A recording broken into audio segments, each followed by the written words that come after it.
জামালপুরের মাদারগঞ্জ উপজেলার তারতাপাড়া গ্রামে গ্যাস অনুসন্ধান কূপের খনন কাজ শুরু হয়েছে। এতে প্রত্যাশা অনুযায়ী গ্যাস মিললে দৈনিক পাওয়া যাবে ১০ মিলিয়ন ঘনফুট গ্যাস। গ্যাস উত্তোলন করা যাবে ২৫ থেকে ৩০ বছর পর্যন্ত। গ্যাস অনুসন্ধানে কূপে খনন কাজ শুরু হওয়ায় খুশি এলাকাবাসী। ১৬৭ কোটি টাকা ব্যয়ে এই খনন কাজ করবে পাপেক্স। ২০১৭ সালে উপজেলার তারতাপাড়া গ্রামে গ্যাস অনুসন্ধান প্রকল্পের কাজ শুরু হয়। সেই কাজটি পায় আজারবাইজানের প্রতিষ্ঠান সকার। তবে খনন কাজ শেষ না করেই চলে যায় প্রতিষ্ঠানটি। এমত অবস্থায় দীর্ঘ ৭ বছর পর জামালপুর ১ নামে কূপটির খনন কাজ শুরু হলো।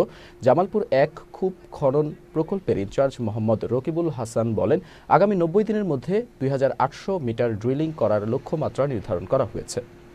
এখানে যদি গ্যাস পাওয়া যায়, এই গ্যাস আমাদের পার্শ্ববর্তী উপজেলা যমুনা সার কারখানায় সেটি দীর্ঘদিন যাবৎ গ্যাস সংকটে ভুগছে।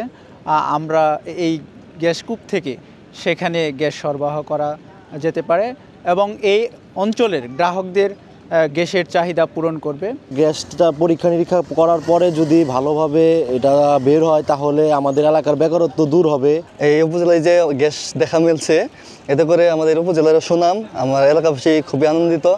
এই গ্যাসটা যদি পর্যাপ্ত পরিমাণে পাওয়া যায়, সেক্ষেত্রে এলাকার অনেক বেকার যুবকরা আছে, তারা অনেকেই চাকরি প্রত্যাশী, তারা চাকরি পাবে এটা আশা করি।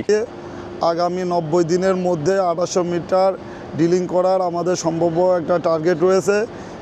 আশা করছি আমাদের যে এখানে রিগটি অত্যাধুনিক রিগটি ব্যবহার করা হচ্ছে, সেটি বাংলাদেশের সবচাইতে উন্নত মানের কূপ খনন রিগ। আগামী ২ বছরে ৩১টি করবো আমরা ওয়াক ওভার, অর্থাৎ যে পুরোনো কূপগুলি সেটাকে আরও নতুন করে আবার আমরা ওয়াক ওভার করবো, সংস্কার করবো যাতে গ্যাসের ফ্লো বাড়ে। আর এগুলিকে বলা হয় আপনার অনুসন্ধান কূপ নতুন। আর এখানে যদি আমরা আলহামদুলিল্লাহ আল্লাহ রহমতে যদি আমরা গ্যাস পাই, তাহলে এখানে আশেপাশে আরও অনেকগুলি উন্নয়ন কূপ খনন করা হবে যাতে এখান থেকে আরও গ্যাস উত্তোলন করা যায়।